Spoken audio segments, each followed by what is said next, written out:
ठीक है। चलो दिवाली की शॉपिंग किसने करी, कहाँ कहाँ से करी, बताओ। अपना टॉपिक है इसलिए तो कहीं से तो गए होंगे खरीदने के लिए। कुछ भी नहीं खरीदा क्या? दिए खरीदे हैं, बहुत सारी चीजें, दिए, कपड़े या कुछ भी और चीजें खरीदे है ना। तो हम जैसे कपड़े खरीदने गए होंगे तो हमने कोई पर्टिकुलर जिसकी दुकान की चॉइस से बहुत बात अलग है, लेकिन बहुत सारे रैंडमली चूज करते हैं। जैसे हम पार्टीपुरा पे गए, मॉल पे गए, कहीं पर भी, तो हम किस शॉप पे ज़्यादा जाते हैं जहाँ पे हमें कुछ ऑफर जैसा लगे, दुकान अट्रैक्टिव लगे। अट्रैक्टिव लाइक क्या कि जैसा लिखा 20% ऑफ, 50% ऑफ, 80% ऑफ, ऐसे चल रहे हैं दिवाली के। तो ये क्या है, ग्राहकों को बुलाने का तरीका रहता है ना। जैसे आपने देखा यार यहाँ पे तो 50% ऑफ चल रहा है, यहाँ से हम कपड़े ले लेते हैं, ठीक है। तो जो 50% ऑफ है ये केवल आपके लिए नहीं है, जो बंदा उस दुकान पे आएगा उन सभी के लिए 50% ऑफ है। अब वहाँ पे गए, आपने देखा आपकी जीन्स कितने की, 2000 रुपये की जीन्स है, इसके ऊपर 50% ऑफ कर दिया तो 1000 रुपये में क्या हो गया, जीन्स मिलेगी। तो ये जो 1000 रुपये जो 50% ऑफ हुआ है आपके लिए नहीं, जितने भी बंदे आएंगे वहाँ पर, चाहे वो नगद खरीदे उधार खरीदे, सबके लिए ही 50% ऑफ रहेगा। इसका मतलब वो क्या माना जाए कि उसके जीन्स को बेचने ही कितने में था, 1000 में। तो फाइनली मुझे पता है कि यार इसको बेचना मुझे 1000 में ही है। अब वो तो ग्राहकों को बुलाने का तरीका कि है ना, चीज़ों को महंगा करके सस्ती कर दो। बहुत सारी सेल में ये रहता है। अब बोलोगे सर तो 1000 रुपये की जीन्स भी बहुत ज़्यादा लग रही है, समझ लो। मतलब अगर मुझे मार्केट में ऐसे मार्केट में चीज़ को सेल करना कि जहाँ पे पता है कि यहाँ पे लोग बिना भाव ताव किए मानेंगे नहीं। जैसे फॉर लाइक एग्जाम्पल में सबसे बड़ा एग्जाम्पल रहता है सब्जी मंडी में। उनका माइंड क्या है, वो लेडीज़ को पढ़ते हैं, उनको पता है हर लेडीज 7-8 में से क्या आएगी तो बिना भाव तो ये मानेगी, है ना। भैया आलू कितने रुपए, 40 रुपये किलो। अरे क्या लगा रहे हो भैया, इतना महंगा है वो। तो फिर क्या करते हो, कम करने लग जाते। अब लाइक आप आए और मुझे पता है कि आपको मुझे आलू 40 रुपये में ही देना और आप बिना भाव ताव के मानेंगे नहीं, तो मैं क्या बोलूँगा, 60 बता दूंगा, 50 बता दूंगा, 50 रुपये किलो है, ठीक है। फिर आप क्या बोलोगे, नहीं भैया महंगा दे रहे हो, कुछ कम करो। तो फिर क्या, 10 रुपये में ऑफ कर दूंगा। तो चीज़ों को महंगा करके सस्ता कर दिया था, लेकिन ओवरऑल उनका एक ही वो कंसेप्ट रहता है कि उनको बेचना कितने में, 1000 रुपये में। तो ये मान लिया जाता कि MRP क्या है इसकी, 1000 रुपये। आपकी संतुष्टि के लिए बिल में 2000 बताएंगे, 50% ऑफ 1000 रुपये में। लेकिन दुकानदार को पता मेरे पास 1000 ग्राहक भी आएंगे ना, सबको मुझे 1000 में ही सेल करना है। तो जब 50% ऑफ लिखा है, ये डिस्काउंट को क्या कहते हैं हम, ट्रेड डिस्काउंट, व्यापारिक भत्ता, है ना। जो ऐसा डिस्काउंट जो ऑल कस्टमर को दिया जाता है, सभी प्रकार के ग्राहकों को दिया जाता है, चाहे वो ग्राहक नगद का हो या उधार का, सभी को दिया जाता है। ऑल कस्टमर मतलब नगद या उधार, क्रेडिट पे और कैश पे, ना। क्रेडिट मतलब उधार और कैश मतलब नगद, दोनों टाइप के कस्टमर को दिया जाता है, ठीक है। इसका मेन मोटिव क्या रहता है, उद्देश्य क्या है इसको देने का, इंक्रीजिंग सेल, सेल को बढ़ाना, विक्रय को वृद्धि करना। इसकी कैलकुलेशन किस पे होती है, हमेशा इनवॉइस प्राइस पे। इनवॉइस मतलब बिल का price, MRP price, invoice price पे कैलकुलेट होता है। इसकी रेट हमेशा आपको हाई मिलेगी, है ना।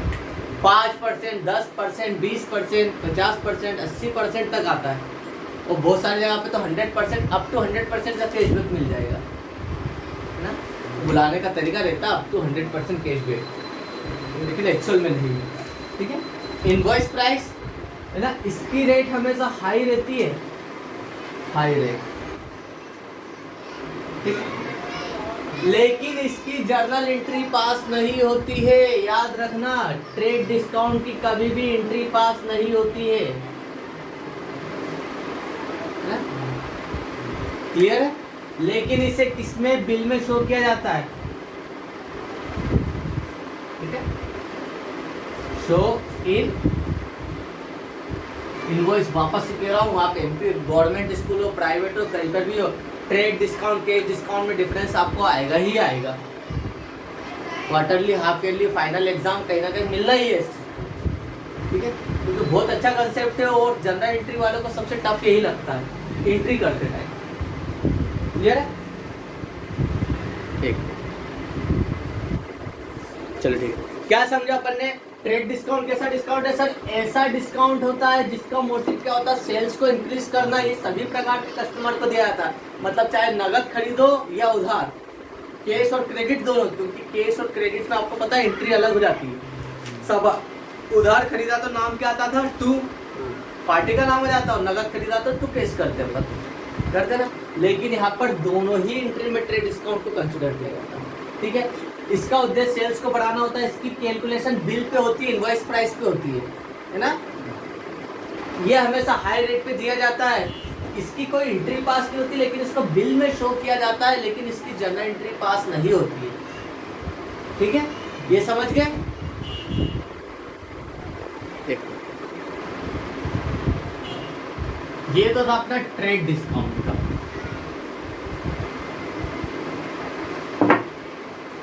ये था अपना ट्रेड डिस्काउंट। वही दूसरी ओर चला जाए तो कैश डिस्काउंट है ना। क्या होगा कैश डिस्काउंट? अभी बहुत सारों ने परचेस तो किया होगा, पेपर में बहुत सारे एड आ गए होंगे कि 50% ऑफ 20% ऑफ मिला होगा। दैनिक भास्कर कोई से भी पेपर में फ्रंट पे मिला होगा दिवाली पे। उसके बाद नीचे एक अलग से लाइन और दी होगी। क्या दी होगी कि 5000 से ज़्यादा की खरीदी पे 5% का अतिरिक्त है ना कैश पे, है ना, लिखा होता है ना कई बार। क्योंकि मुझे पता है कि अभी दिवाली का ऑफर चल रहा है, आपको डिस्काउंट भारी डिस्काउंट दे दे के बुला तो लिया। अब मैंने संजय को बुला लिया, पता चला है 100 रुपये की चीज़ खरीद के गया, है ना, 200 की 500 की। मैं क्या चाह, एक दुकानदार क्या चाहता है कि उसका ग्राहक आए, उसकी दुकान से ज़्यादा सामान खरीदे। डिस्काउंट तो खाली उसको बुलाने का एक ऑफर था, ट्रेड डिस्काउंट दिखाया आपको बुलाने का, मैंने क्या करा है कि इन्विटेशन दे दिया। अब ऐसा क्या करो कि आप उससे और ज़्यादा का सामान खरीदें। तो आजकल कितने सारे ऑफर आ जाते हैं, है ना, कि 5000 की खरीदी पे कुछ प्रेशर कुकर फ्री दे दिया है, स्टोव फ्री दे दिया है, ठीक है, कुछ और आयरन या प्रेस ये जो मिलती है वो फ्री दे दिया है। आपको मैंने क्या कर दिया कि आप कितने का सामान खरीदे, लाइक आपका बिल बना 4000 का। तो मैंने क्या बोला संजय को कि आपका 4000 का सर 1000 रुपये का और परचेस कर लीजिए, हमारे यहाँ पे ऑफर चल रहा है, 5000 से ज़्यादा की खरीदी पे आयरन फ्री मिल जाएगी 500 की, ये आपको 5% का और कैशबैक मिल जाएगा। अब इनके दिमाग में क्या चला, नहीं यार 1000 रुपये और खरीदते 5% का और कैशबैक मिल जाएगा, चला ना। तो अब इनसे मैंने सेल बढ़ा ली, है ना। ज़्यादा से ज़्यादा तो कैश डिस्काउंट किसको दिया जाता है, पहले ज़्यादा को नाम से पता चल गया कैश डिस्काउंट। ये ओनली कैश ट्रांजेक्शन्स पे दिया जाता है, कैश पेमेंट पे ही दिया जाता है। उधार वालों को कैश डिस्काउंट नहीं दिया जाता है। इसको दिया जाएगा जो नगद कैश पेमेंट करेगा उसे ही कैश डिस्काउंट दिया जाएगा। पहला, इसका मोटिव क्या है, ग्राहक से ज़्यादा पेमेंट करवाना।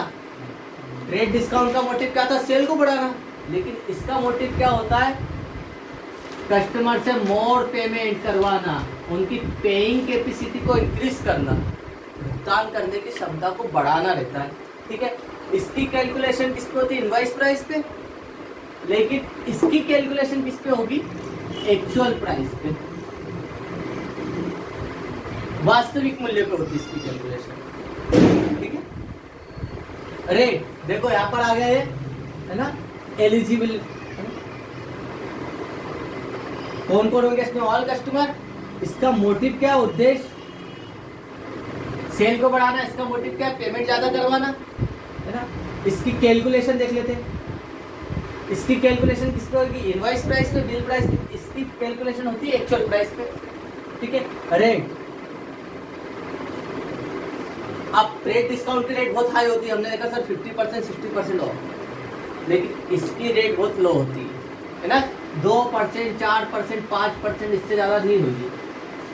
तो ऐसा नहीं नवीन जाके बोले कि sir 50% trade discount 50% cash discount भी दो, ये तो 100% हो जाएगा। तो ऐसा नहीं होता, इसकी रेट लो होती है, कम से कम। तो उसको पता है मैंने ऑलरेडी दे दिया 50% ऑफ, है ना। अब थोड़ा सा पेमेंट और बढ़ेगा तो उसमें मैं क्या करता हूँ, रेट लो रखता हूँ, ये तो बिजनेसमैन को प्रॉफिट नहीं होगा। ठीक है, एंट्री, इसकी एंट्री तो पास नहीं होती बेटा, लेकिन कैश डिस्काउंट की एंट्री पास होगी। क्लियर है ना, इसकी एंट्री होगी, इसकी एंट्री पास होगी। तो जब हम जर्नल एंट्री करेंगे तो हमें सबसे ज़्यादा कंसिडर किसको करना, कैश डिस्काउंट को, ठीक है ना। शो इन इनवॉइस, पता है ना इनवॉइस का मतलब bill. Show in trade discount को बिल में शो किया जाता, लेकिन कैश डिस्काउंट को बिल में शो नहीं किया जाता कभी, ठीक है। Not show in invoice, invoice बोलने की आदत डाल लो, कमर्शियल लैंग्वेज है ना भैया। बिल दे दो, बिल की जगह बोल दो भैया इनवॉइस दे दो, है ना। इनवॉइस कमर्शियल लैंग्वेज, सब समझ जाएंगे। ऐसा नहीं कि हमने कॉमर्स पढ़ा कि हमें पता, उन्हें पता है। कैश मेमो, कैश पेमेंट करते तो कैश मेमो कहते हैं, आपने बिल भी है तो उसका इनवॉइस कहते हैं। क्लियर है। तो वापस से कह रहा, कैश डिस्काउंट ट्रेड डिस्काउंट में डिफरेंस आता ही आता है। क्वेश्चन यहाँ पर भी मिलेगा, प्रैक्टिकल क्वेश्चन में कई बार अटकोगे, वहां पे भी मिलेगा। कितने हो गए अपने, 1 2 3 4 5 6 हो गया। लिख चुके थे अपन पहले, समझा चुका था ये मैं, ठीक है बेटा। आपको लिखना है, आप लिख सकते हो, आएगा ये, क्योंकि आप जर्नल एंट्री का तब कंसेप्ट आ गया है। आपको लिखना, आप अगेन लिखो और याद भी करना है, मैंने बोला था। करो फटाफट।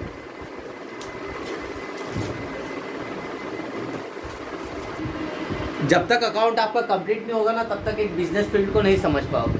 ये सब CGST AGST है सर, प्रॉफिट क्या है, कंपनी को क्या फायदा हुआ इस बिल को लगाने से, है ना। क्योंकि मैं अपना फायदा देखूंगा तो कंपनी भी तो अपना फायदा देखेगी। कंपनी अपने खर्चों को किससे बढ़ा देगी, 21,500 से खर्चे बढ़ा देगी। तो हर कंपनी चाहती है उसका प्रॉफिट कम हो, सरकार को कम से कम दिखे। क्यों चाहती कंपनी ऐसा, टैक्स बचे। क्योंकि हमारे भारत की कंपनी अगर 1 रुपया भी कमाती है तो उसका 30% टैक्स उसको गवर्नमेंट को देना पड़ेगा। अगर 1 लाख रुपए कंपनी ने कमाए तो इसका 30% टैक्स सरकार को देना पड़ेगा। मतलब कितना, 30,000 कंपनी की इनकम कितनी होगी।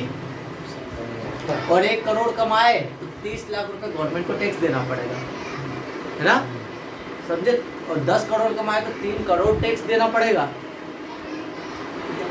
सरकार बोलती है आप अपने सारे खर्चे घटा लो, उसके बाद जो इनकम बचती है उसके ऊपर हम टैक्स लेंगे। तो अब कंपनी क्या बोलेगी, यार हम कितने खर्चे बता सकते गवर्नमेंट को, समझे। तो कंपनी क्या लगाएगी, 21,500 का एक्सपेंस बताएगी कि भैया हमने हमारे स्टाफ के मैनेजर्स को क्या करा, मोबाइल दिलाया। तो 21,000 पे जो टैक्स लग रहा था, 21,000 देते, 21,000 पे देते, 21,000 पे उसको कितना टैक्स देना पड़ता है गवर्नमेंट को, 30%। 003 6,300 रुपये का फायदा किसका हुआ, कंपनी का। उसका टैक्स बचा इतना, बिल लगा देंगे, प्रूफ है कि हाँ सर हमने खरीदा, ये बिल है ना। तो ये बिल का तो कंपनी का भी फायदा है कि सर हमने उसका एक्सपेंस से क्या करा, कंपनी का टैक्स 6,300 से बचा लिया। अभी और आप करोगे तब जाके डिटेल में पता चलेगा। अभी तो अपने ट्रेड डिस्काउंट कैश डिस्काउंट से माना चाहिए। हो गया। GST का चैप्टर कंप्लीट होने के बाद मैं आपको GST का कंसेप्ट बताऊंगा।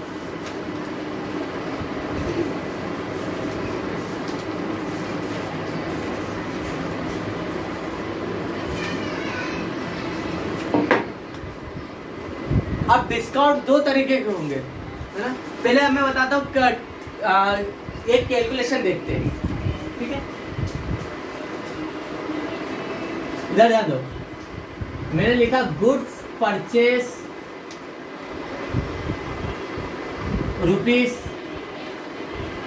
₹10,000, ठीक है, at the rate of 10% trade discount and 2% cash discount.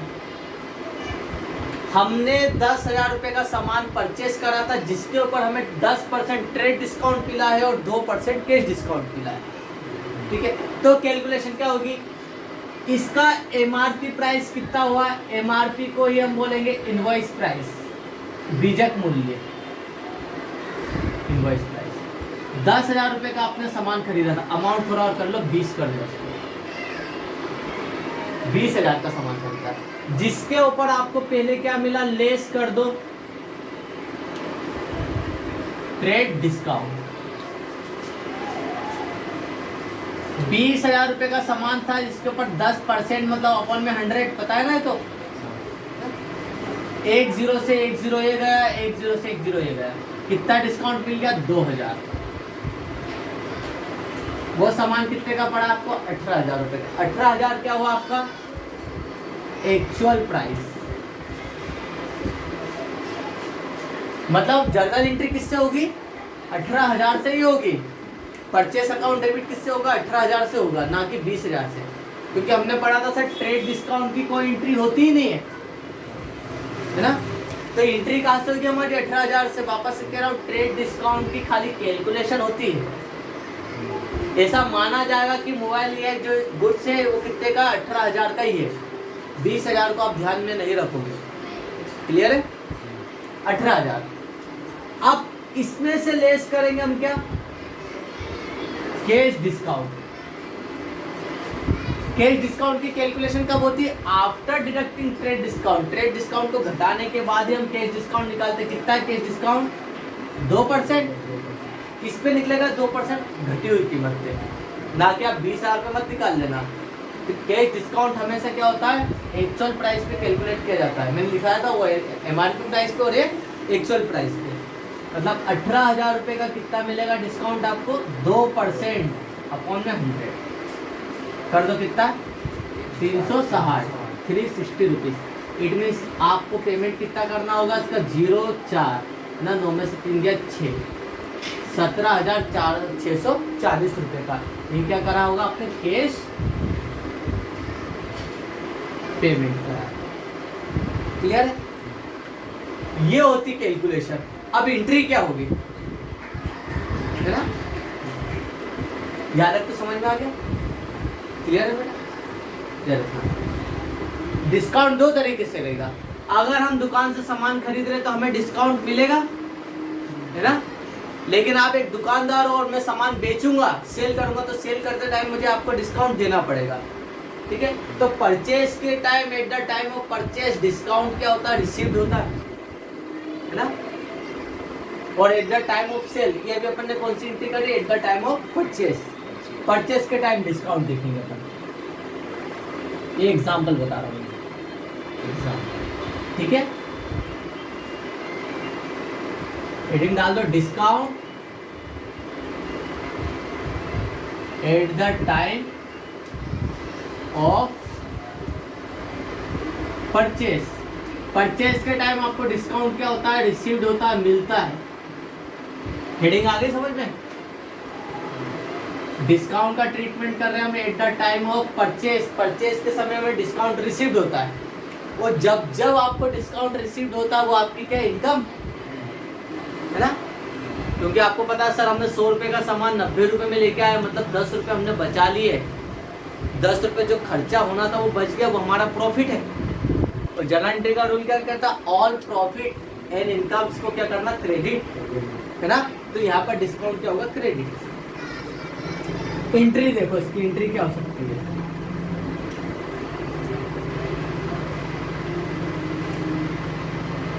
बेटा एंट्री होगी परचेस अकाउंट डेबिट। कितने से करेंगे परचेस, 18,000 से। परचेस अकाउंट डेबिट तो कैश पता है ना, क्योंकि कैश जा रहा है। जब जब कैश जाता है कैश माइनस।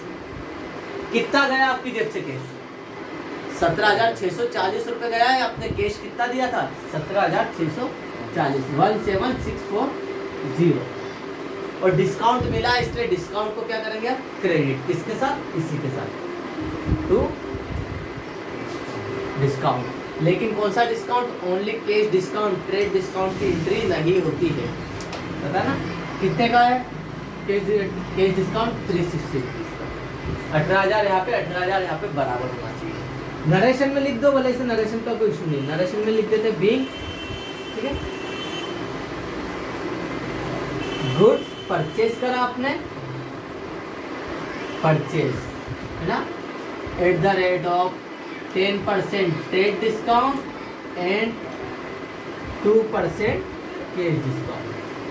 अब बता सकते बस ये एंट्री है जो कंफ्यूजन वाली है। समझिए बेटा, बहुत डिटेल में बताया है मैंने। एग्जाम्पल आपके सामने रख दिया है मैंने, ये है एग्जाम्पल परचेस का। हमने गुड्स खरीदा 20,000 रुपये का at the rate of 10% trade discount, 2% cash discount. Trade discount की एंट्री हमेशा किस पे होती है, मतलब खाली कैलकुलेशन होती है। बाकी एंट्री हमारी एक्चुअल प्राइस से ही चालू होगी। जब भी जनरल एंट्री करोगे तो आप परचेस को मानोगे ट्रेड डिस्काउंट घटाने के बाद। कैश डिस्काउंट की एंट्री होती, मतलब कैश डिस्काउंट क्या होगा, है ना, 360 रुपये क्रेडिट होगा परचेस के टाइम। क्लियर? इसको उतार लो, क्योंकि ये एंट्री को आपको करना बहुत ज़्यादा जरूरी है। हाँ, वो बिल का जो वो है, बिल है, हाँ। मोबाइल का जो बिल है वो तो वो कौन रखेगा, कंपनी रखेगी क्या आप रखोगे? कंपनी रखेगी। एक कॉपी मेरे पास तो करवा लूँगा, फोटो कॉपी में कितना टाइम लगता है ना। फ्यूचर कभी आते ही प्रॉब्लम तो गारंटी पीरियड में होता ना वो।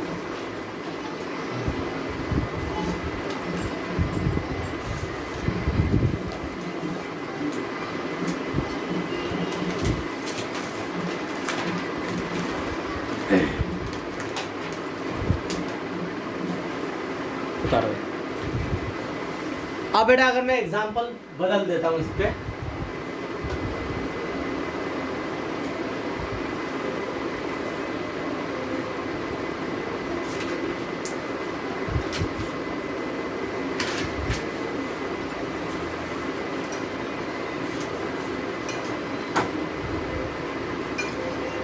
अब आप कौन हो, एक दुकानदार हो और आप सामान बेचते हो, ठीक है। तो डिस्काउंट क्या होगा at the time of sale, विक्रय के समय हमें क्या करना पड़ेगा, डिस्काउंट देना पड़ेगा, अलाउड करना पड़ेगा, ठीक है। अलाउड का मतलब होता है देना, ठीक है। लाइक मैं एक दुकानदार हूँ, सामने वाला कोई आया और मुझसे 15,000 रुपये का सामान खरीद के गया, तो बोला ठीक है भैया 15,000 रुपये आपको 10% में क्या करता हूँ, ट्रेड डिस्काउंट दे रहा हूँ और 2% में आपको कैश डिस्काउंट दे रहा हूँ, ठीक है। इट मींस यहाँ पर अपन एग्जांपल ले सकते हैं। हमने गुड्स को क्या करा, सोल्ड करा है, ₹15,000 15,000 रुपए के गुड्स को सोल्ड करा है at the rate of 10% trade discount and 2% cash discount पर। तो जब भी एक दुकानदार सामान बेचता है, तो लाइक मैं यूँ दुकानदार, मैंने आपको बेचा है, आपने पूछा इसका एमआरपी क्या है, मैंने बोला 15,000 रुपये, मैंने आपको डिस्काउंट भी कम कर दिया, पहला लेस कर दिया ट्रेड डिस्काउंट कितना, एट द रेट ऑफ 10%। 15,000 का 10% कितना परसेंट, मतलब अपॉन में 100, 1,500 रुपये तो ये ऑफ हुआ। 13,500 क्या हुआ एक्चुअल प्राइस। एक्चुअल प्राइस मतलब यही प्राइस है जिसपे सेल किया जाएगा, इस पर ही एंट्री होगी, ना कि 15,000 को अब ध्यान रखूंगा मैं, क्योंकि ये डिस्काउंट सबको दिया जा रहा है। इट मींस इसको इससे ही एंट्री पास होगी, ठीक है। सेल में कितना आएगा 13,500, कुछ और कम करना है तो 2% का कैश डिस्काउंट लेस कर दो, है ना। Cash discount at the rate of 2%, किस पे निकालेंगे, इस पे निकालेंगे। 13,500 का 2% कितना हो जाएगा, 13,26 270 रुपये, 270 रुपीज। माइनस कर दो 0.3, 4 में से 2 गया 2, ठीक है। 13,200 है ना, तो आपको कैश रिसीव्ड हो रहा है। मैं दुकानदार होता हूँ, मुझे कैश मिलेगा ना, क्योंकि मैंने सामान बेचा है, बेचने पे मैंने आपको सामान दिया, आपने मुझे कैश दिया। कितना कैश दिया, 13,230, जबकि सामान कितने का था, 15,000 का था, इसमें आपको 10% का ट्रेड डिस्काउंट दे दिया। 13,500 में मैंने 270 रुपये का आपको डिस्काउंट और दिया, तो फाइनली आपने पेमेंट कितना करा ना, 13,230 रुपये का। मैंने डिस्काउंट आपको दिया, जब भी डिस्काउंट देते हैं तो वो क्या होता है आपका लॉस। कितना ट्रेड डिस्काउंट बेचता है, इतने में था, मुझे 13,500 में, लेकिन 270 रुपये मैंने आपको और कम दिया, 270 रुपये जो आना था वो आने से रह गया, ये मेरा लॉस है। और हमें पता ऑल लॉसेस एंड एक्सपेंसेस को क्या करते हैं, डेबिट करते हैं। कैश आ रहा तो कैश को डेबिट। जर्नल एंट्री देखो क्या हो जाएगी इसकी। सर कैश आया, हमने दुकानदार, हमने सामान बेचा, कैश आया तो कैश को हमने डेबिट करा। कितना कैश आया, 13,230। डिस्काउंट दिया है तो डिस्काउंट को क्या करेंगे हम, डेबिट। Discount account debit. कितने का डिस्काउंट दिया, 270 रुपये का, क्योंकि ट्रेड डिस्काउंट की एंट्री नहीं होती है। टू सेल्स, कितने की सेल हुई है, 13,500 से एंट्री। यही करते थे सेल्स पे, cash account debit to sales. और उधार बेचते थे तो नाम आ जाता था Ram account debit to sales, ये करते थे। डिस्काउंट सेल्स के टाइम हमेशा क्या होगा, डेबिट होगा। क्लियर है बेटा, बहुत डीपली कंसेप्ट है, इसको करना ही पड़ेगा। नरेशन में बता दो भले से आप, being good sold at the rate of 10% trade discount and 2% cash discount. बस आपको समझ में आना चाहिए कि सर डिस्काउंट दो टाइप से, परचेज के टाइम डिस्काउंट क्रेडिट होगा, सेल्स के टाइम डिस्काउंट डेबिट होगा। एंट्री क्लियर रखना बेटा, गलती यहाँ पर होगी। ठीक है, कैश डिस्काउंट हमेशा कैश सेल्स पे ही दिया जाता है, क्रेडिट सेल्स पे, उधार सेल या परचेज पे डिस्काउंट नहीं दिया जाता। ट्रेड डिस्काउंट देगी हो गया, इसको और नोट कर लो और इसकी प्रैक्टिस घर पे बहुत अच्छे से कर लेना। आज के लिए आपका यही होमवर्क रहेगा। बता दो।